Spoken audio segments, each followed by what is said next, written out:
actually after a year after. So it's some of the reflections and sort of adding to that as we move forward now to the second year anniversary of this tragedy. So I'll share with you some of those reflections and embed within that discussion some features of Islamophobia or Canadian style Islamophobia. And so it's often elements about Canada and our understanding of Canada that we have that really seems like ideas like Islamophobia and racism are inconsistent with our social ethics as a multicultural society. But this presentation will kind of get us behind the veneer and the smokescreen of multiculturalism to interrogate some of the very real issues around racism and Islamophobia in Canada. There will be some numbers to tell that story and some, looking at media and other sources. So I hope that this will be informative. Shami, Azli Sufyan, Abu Bakr Tabti, Mohammed Bari, Abdul Karim Hassan, Ibrahim Bari, and then afterwards I've just written Inna Lillahi wa Inna Ilaihi Raji'un, which is in Arabic, we belong to Allah and to Him we shall return, which is usually something recited when you hear of a death. Now, the fact that this happened in Quebec is really no surprise if we look at the cultural politics of Canada and where many policies and practices in Quebec have become ground zero for a lot of contemporary forms of Islamophobia. Some of the French Muslim voices that spoke in the aftermath pointed out that there was incidents in the lead up to this. For example, Muslim-owned businesses had been targeted prior to this attack. In the years prior, there were a lot of hate crimes. And the actual mosque, the cultural center in Quebec where this shooting happened, they had received a pig's head on the door a year before with a sign that read Bon Appetit. And this becomes a recurring kind of practice because, of course, pork is not consumed by Muslims, it's forbidden, and so this imagery of a pig or a pig's head or pork becomes actually a modality of expressing Islamophobia. And this, of course, was in a very kind of vulgar fashion. So what we know about the shooter of that attack, Alejandro Bissonnette, he was inspired by Trump, we know, Ann Coulter, Bill O'Reilly, Marine Le Pen, and Justin Bourque, and a mass shooter named James Gamble. And he was also triggered by Trudeau's tweet against the Trump ban welcoming refugees and migrants to Canada. So a lot of his ideologies were formed through the lens of what we now see as right-wing populism and white supremacy and the ideas that were drawn from south of the border. But as I'll get to in a minute, these weren't simply ideologies that were just exported to Canada from south of the border, but we have our own history in Canada that was a breeding ground for what happened during this tragedy. So one of the first things that I talk about as a lesson from this massacre was the alibi of white exceptionalism. So what I mean by the alibi of white exceptionalism is that part of the privilege of whiteness is the exceptionalism that allows white people to be regarded as individuals, in that their actions will not, by association, affect the status or safety of others from their group. Now, unlike Muslims, who have to contend with being labeled as potential radicals, jihadis, and threats to the nation, even when, in the case of the mosque shooting and killings, they are the victims. And why I raise this is there's a name at the top that I put in, Mohammed Belkhader. Now, he was a Moroccan man who was in the mosque. In fact, during the shooting, he was actually outside shoveling the snow outside the mosque, and he actually didn't see the shooter go in. But when he went in the mosque, he saw the carnage, he saw bodies, he went to help a friend who he saw had been shot, put his coat on him. Then he saw the police come in. Now, he only saw someone with a gun, so he left the building. He later came back because he wanted to present himself as a witness to what happened, but he was arrested. So he was arrested and detained as the shooter. So if you remember the reporting on this incident, they first reported that there were two shooters. So the first person they arrested was a Muslim man. And we have to ask ourselves about this. Why is it that Muslims are so easily interpolated into the Western imaginary as these representatives of violence, as possible perpetrators of horrific forms of violence, even when they are actually victims, right? So that move of actually, interpolating someone into these discourses, these historically rooted discourses where Muslims become, danger to the nation, threat to the sanctity of public safety, jihadists, terrorists, and so on. How is it so easy to be interpolated into these discourses, and for that to then affect your guilt or innocence in a situation like this? So he was actually held overnight and finally released. At that point, they had arrested the actual perpetrator, who is right here, Alejandro Cincinnati, who was a 21-year-old anthropology student at the University of Laval. And so this is why, what happens when there is, a crime that's committed, and we don't know who the perpetrator is, much like what's happening right now in Kingston, right? As of yesterday, what most Muslims were thinking was, okay, this is someone's going to be arrested, matter of national security, please don't let it be a Muslim. And why we think that is also because the fact that if it is the case, then immediately there will be a burden of collective guilt and responsibility that will be laid on all Muslims. Over 1 billion people worldwide will bear the collective burden of guilt and responsibility and be called into account because of it. And so what happens when there is an incident, a terrorist incident of any kind, that immediately they ascribe the perpetrator to be a Muslim, is that the very next day it is going to affect kids in school, how they're going to be treated, if they will be teased, if they will be bullied. It will affect how people go on the buses and the subways and how they're treated. I was talking with a sister, a Muslim woman who wears a niqab, and she talked about how when there's an incident that happens, and we're in Toronto, she will walk against the wall by the subway because she's afraid of walking too close and someone pushing her into the tracks. So there is the way that Islamophobia and the fear and moral panic that is generated about Muslims becomes internalized, and then it begins to affect how Muslims, realities are shaped and how you have to navigate your lives. And so that collective burden of guilt is something that is immediately put onto all Muslims. Regardless of your connection, you have no connection to this act, you will be condemning it, but still you will be bearing the consequences of the action of any co-religionist. So being treated as an individual is a luxury that is not afforded to racialized communities, and in this case to Muslim communities as well, right, who are racialized and who are also stigmatized by virtue of their religious identity and beliefs.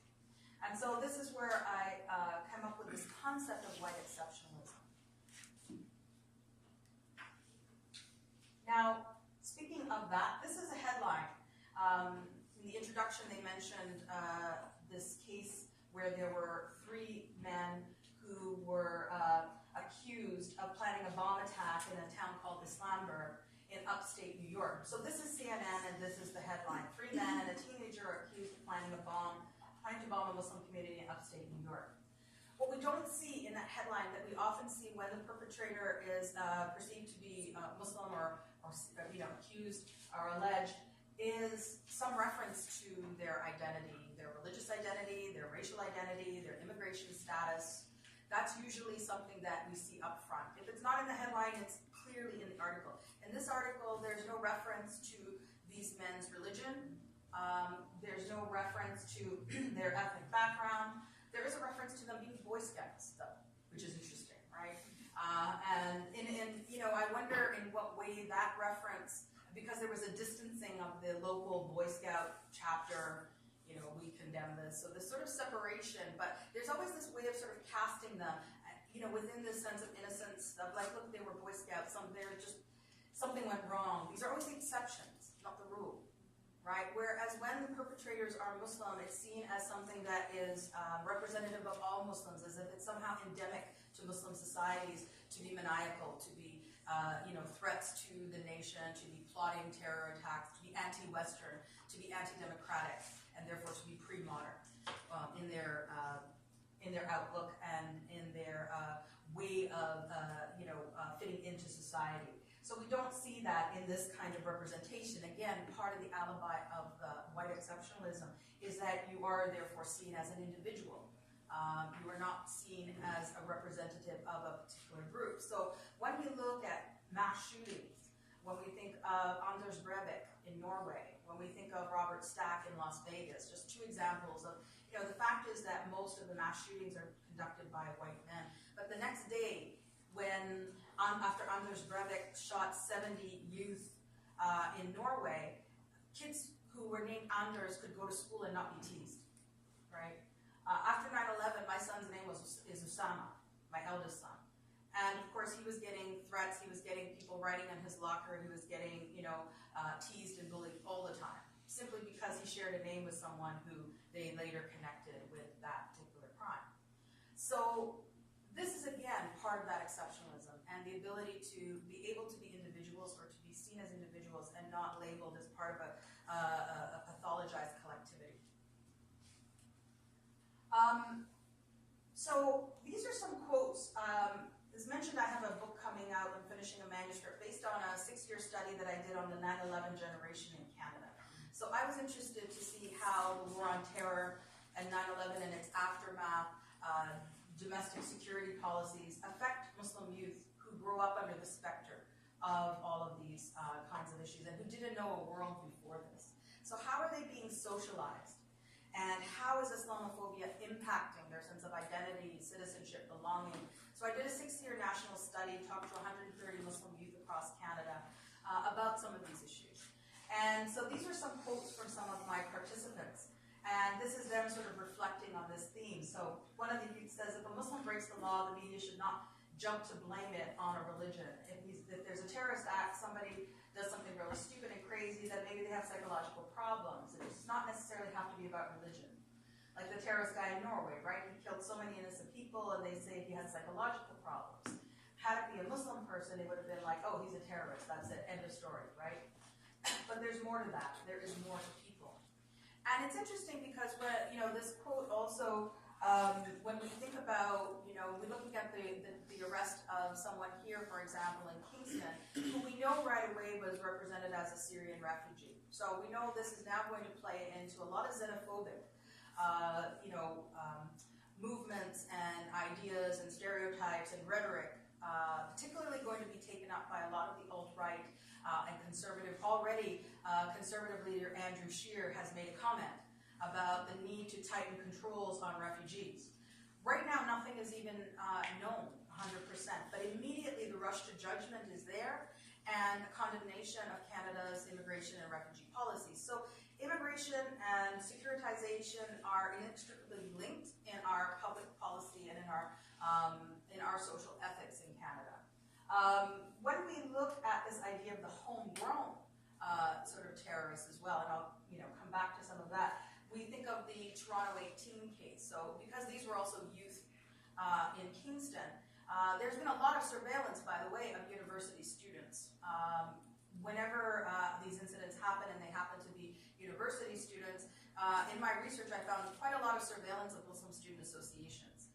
And there is this assumption that the MSAs are somehow breeding grounds for radicals and terrorists. So it has become a rite of passage for most MSA presidents to get a phone call from CSIS or RCMP or some branch of law enforcement.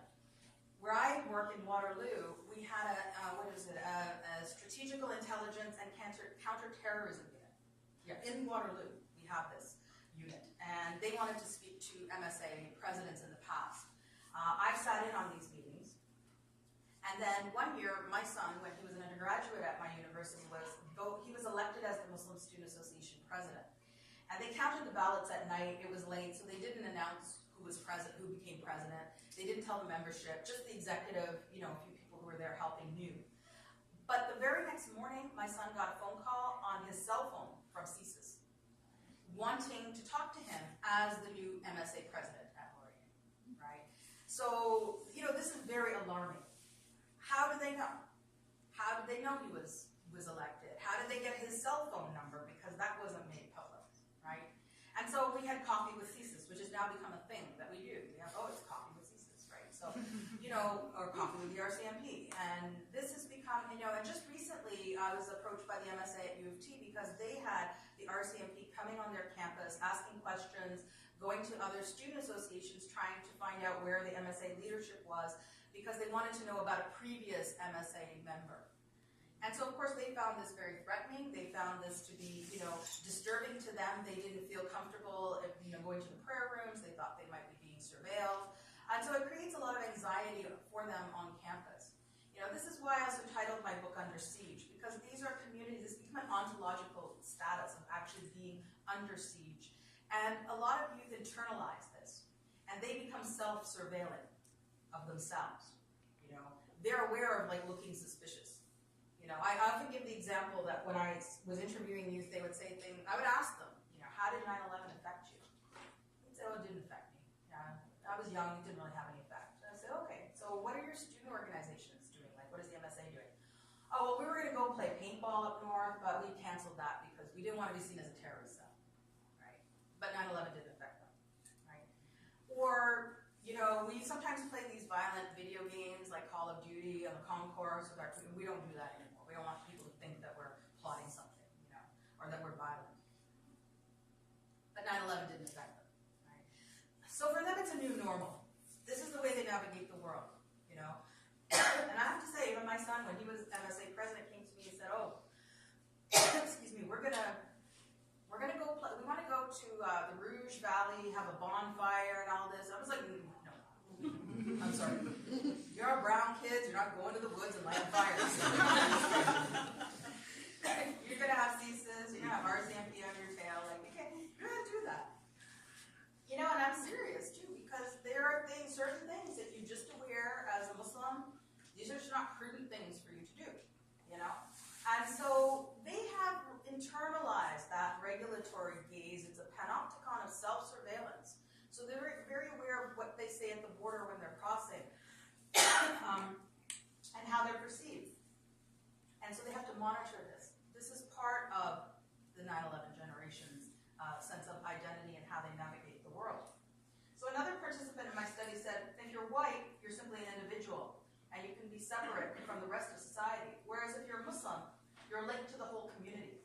Concerning Islamophobia, it's a daily thing. A lot of work needs to be done on accurate reporting in the media, and to have Canadians at large understand that Muslims are not terrorists blowing each other up or wife beaters.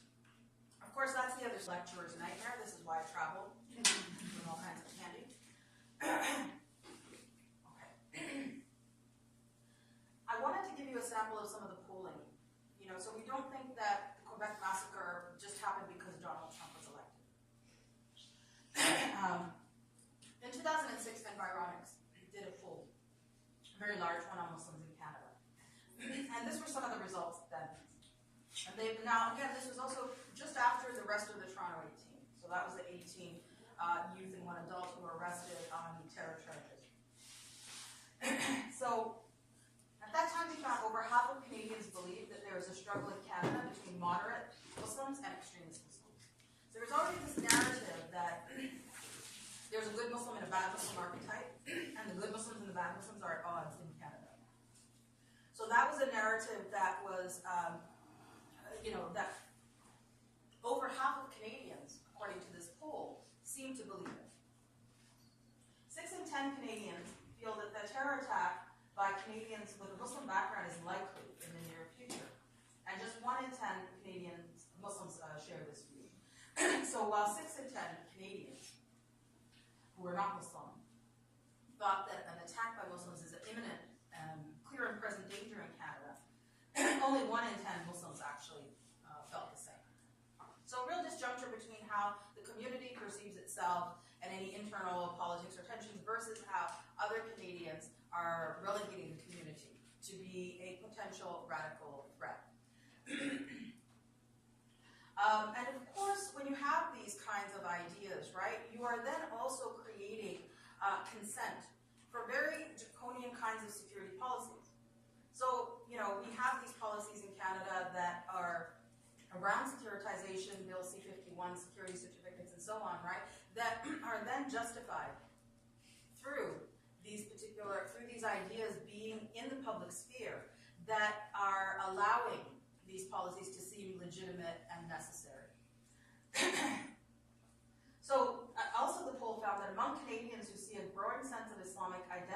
Canada as a negative development for the country. So there were Canadians who saw that this presence, the Muslim presence, as a visible presence, as an identity that is being institutionalized, through the development of mosques, Islamic schools, Islamic organizations, Muslim student associations, and so on.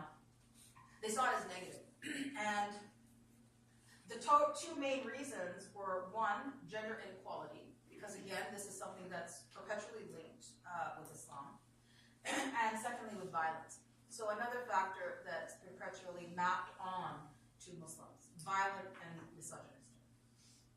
And so when you have these ideas, they become ingredients for creating within the national imaginary conditions that allow for very draconian and limited and kinds of social and security policies and things like racial profiling and other policies I'll mention as we move on that become legitimated by these and also become an answer to public fears, a way to allay public fears, as opposed to being mechanisms for dismantling civil liberties and targeting specific groups based on their religion and race.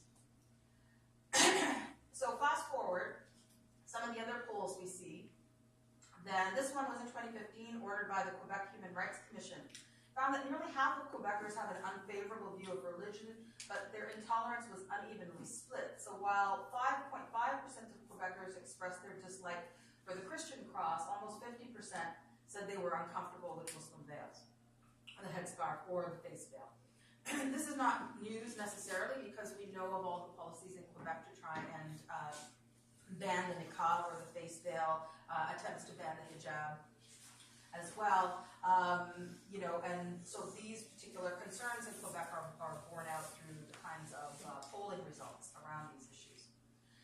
And so while there is an ethic of laïcité in Quebec, or secularism, the views about what kinds of religion in the public sphere are acceptable or not acceptable, again, fracture when it comes to the presence of Muslim identities in the public sphere as being seen as out of sync with the values of Quebec. In a 2016 poll among Canadian adults, 4 in 10 expressed some level of bias or unfavorable feeling against identifiable racial groups, but Muslims had the highest negative rating. So out of all the bias that people felt against unfavorable bias, 4 in 10 against racial groups, Muslims had the highest. So they were most uncomfortable with Muslims. And then later an Environics poll found that 1/3 of Muslims in Canada have experienced discrimination or unfair treatment in the past 5 years due to their religion, ethnicity, culture, language, or sex. And such treatment is commonly experienced in the workplace, public spaces, retail establishments, as well as schools and universities. So it found quite widespread types of discrimination that Muslims experience in places you wouldn't, and in sectors of society you might not think about. For example, in 2002, just as 9/11 happened, I was doing a study on homelessness among Muslims and Latin Americans in Toronto. We interviewed 300, we did surveys with 300 people, interviewed about 20 people who were street involved, and we found things like landlords refusing to rent to people who had Muslim sounding names. People, would call to get an apartment, and when they showed, they would say, sure, come and see it. When they showed up and they saw that they're Muslim, it was like, I'm sorry, it's gone. It's no longer available. Women who were not showing up to homeless drop-in shelters and programs. I was sitting on the Refugee Housing Task Force, and this is where we were finding out about a lot of discrimination that Muslims were facing within the housing sector. And so these are areas where Islamophobia will affect your access to safe and affordable housing. It will affect your ability to find jobs. It will affect your access to social services and other spheres. As we said, even as a university student, you're going to feel it, right? And of course, this translates into hate crimes. The number of police-reported hate crimes against Muslims jumped by 60% in 2015 compared to the previous year. And according to Stats Canada, there were 159 anti-Muslim incidents reported to police that year, up from 45 in 2012, and that represented an increase of 253%. So we see, a lot of jump in hate crimes, and these, of course, are only those that are reported. There's a lot more emphasis now with a lot of social advocacy groups on trying to get people to report, so there's more accurate numbers. In the US at Berkeley, there's an Islamophobia reporting app that they have, because we know so much of what we see, that's only what's reported. We don't know how much is not reported. So this spike in hate crimes is also telling us a story. A few more polling. According to 2017 Radio-Canada poll, most Canadians, and people might be surprised at this, 74% favor a values test for immigrants, while 23% think that Muslims should be banned, so in line with Trump's ban of Muslim-majority countries. So 74% is pretty high of Canadians who think that Muslims are somehow out of sync with Canadian values, and therefore there should be a test. And I would assume after that some way of re-educating them to be more consistent with Canadian values and mores. Study found that 46% of Canadians view Islam and clothing related with the religion unfavorably compared to how they view other religions like Christianity and Buddhism. So again, Muslim clothing, and that particularly relates to Muslim women, most of all. Of course, Muslim men with beards who are wearing, a particular kind of kufi or hat that might associate them with being Muslim. But it's Muslim women that bear the brunt of this gendered form of Islamophobia and a different kind of public surveillance and reprisal because of the way they choose to dress, and how this locates them as being, victims of patriarchy or capitulating to patriarchy, but really denying them any sense of agency or political maturity over their bodies and how they want to represent themselves. And what I've called this form of sartorial nationalism, where your allegiance to the state becomes far more defined about the way you dress in accordance with dominant codes. Okay, and finally, 88% of those surveyed supported a person wearing a nun's habit or a turban, versus those wearing a niqab, which is a face veil, or a burqa, 29%. It's interesting when you look at the kind of fear and moral panic that's created around the idea of a face veil and the attempts to ban the niqab in Quebec that began with Bill 94 and now the Quebec Charter of Values, where they were actually denying women access to social services if they were wearing niqab. And there's only about less than 100 women in the entire province who actually wear the niqab. So we really have to look at where this fear is coming from. Why, and actually when the ban first began, they estimated under 50 women, right? And these are just estimates. So this is not a pervasive, practice, and yet it is the matter of national and provincial debate and of provincial legislation. So we really have to think about how Muslim bodies are being surveilled and disciplined and regulated within Canada. Here's another poll, Angus Reid poll, that says that nearly 1 out of 4 Canadians, 23%, would favor a ban on Muslim immigration, so that was consistent with the last. And in Quebec, that went to 32%. And a survey found that 46% of Canadians believe that immigrants made Canada a better place to live, and 33% didn't believe that the presence of newcomers had any bearing on the issue, but the poll suggested that there were clear trends with a lack of comfort with Muslim immigrants. And they found that in 60 to 67% of those polled in Quebec thought that immigrants need to, put their own cultural side when they move here. So when in Rome, do as the Romans. And this becomes part of Quebec's policy of interculturalism versus multiculturalism, where they feel that integration comes first before any sense of cultural pluralism. I think I'll just move on from those. And so that gives us some sense of the kind of Islamophobia that has, the numbers tell us the kind of Islamophobia is a homegrown problem in Canada. We cannot simply assume that the issues that we're facing in this country have something to do with Trump being elected. So this brings us to lesson 3, white nationalism and the myth of Canadian exceptionalism. So when I say that we cannot just look south of the border to blame the social problems in Canada, that means we need to then rupture this idea of Canadian exceptionalism. And I think when we look at social policies in Canada, so some of the systemic practices around Islamophobia, like racial profiling, I mentioned the Quebec Charter of Values, our Barbaric Cultural Practices Act in Canada, for example. Security certificates, right?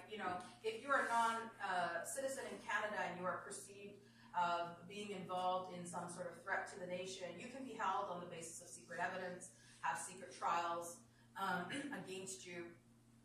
And that was the case for 5 Muslim men who were held in Canada who have been termed the Secret Trial 5. So these kinds of policies that seem to, just are, have no connection to the democracy and the rule of law and civil liberties exist because there is a climate of moral panic and fear that is constructed around Muslims that make these measures seem necessary, right? So what Giorgio Agamben talked about, the state of exception that's created at times where countries are ruled as if they are in a sort of situation of martial law, that you can bring in all kinds of draconian policies and practices and they seem legitimate because of the kind of perceived fear that's created.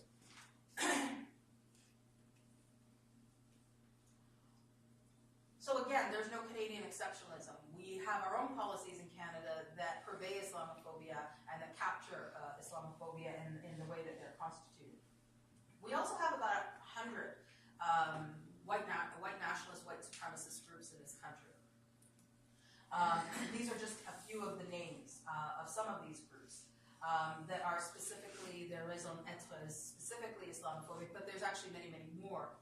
I'm working, and a team of my students are working with the Bridge Initiative at Georgetown University, and we have created fact sheets on Islamophobia, which should be launched in another few weeks. And this is part of a broader project that I'm doing on looking at the Canadian Islamophobia industry. And that's what I want to talk about now as well, is this industry of Islamophobia. And so, in the United States, there has been a lot of research done on looking at a constellation of individuals, organizations, political figures, media personalities, and various kinds of groups and organizations that comprise this Islamophobia industry. And they're funded by 6 key foundations or organizations that are funding them to the tune of multi-millions of dollars. And I was just speaking with CARE Canada, CARE in the US, which is the Council of American Islamic Relations, and they're just coming out with a new report, which is going to show that while some of these organizations that were funding the Islamophobia industry in the United States, they're actually now finding a whole other set of mainstream organizations that are funding them as well. So this will be another revelation. So there have been studies done on mapping the American Islamophobia industry in the US and following the money trail to see who's funding them. The work on this has not been done anywhere else, so I recently just got a grant to look at mapping the Canadian Islamophobia industry.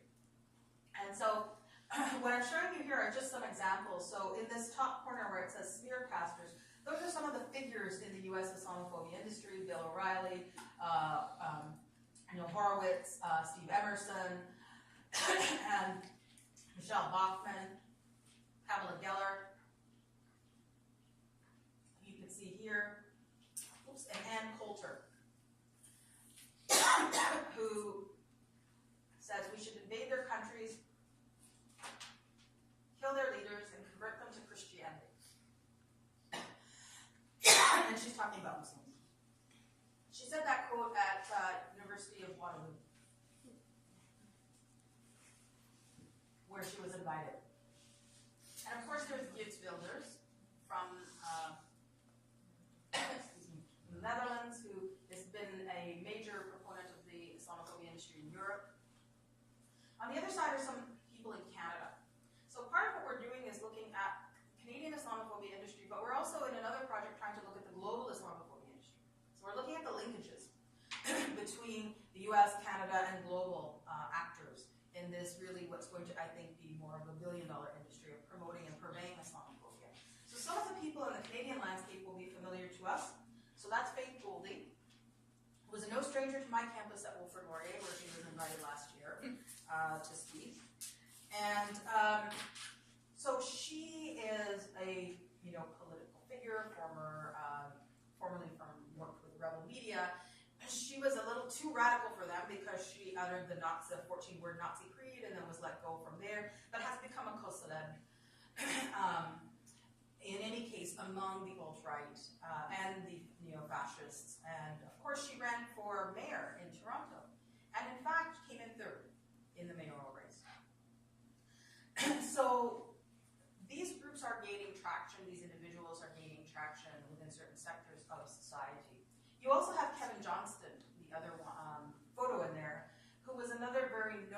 person in the Canadian Islamophobia industry who's actually charged under Canada's hate crime laws with promoting hate speech against Muslims.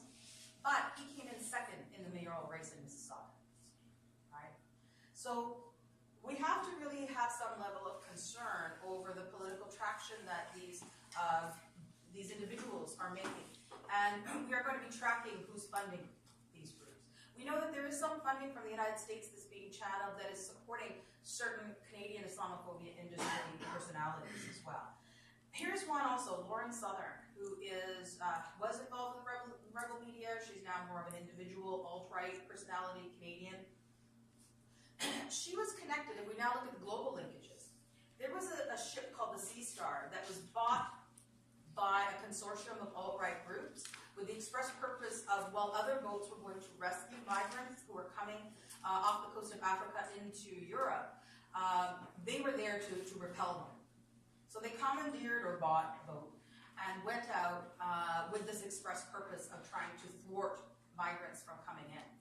Lauren Southern, who's a Canadian member of the Islamophobia industry, was on that ship, and by all accounts was involved in helping to fund that.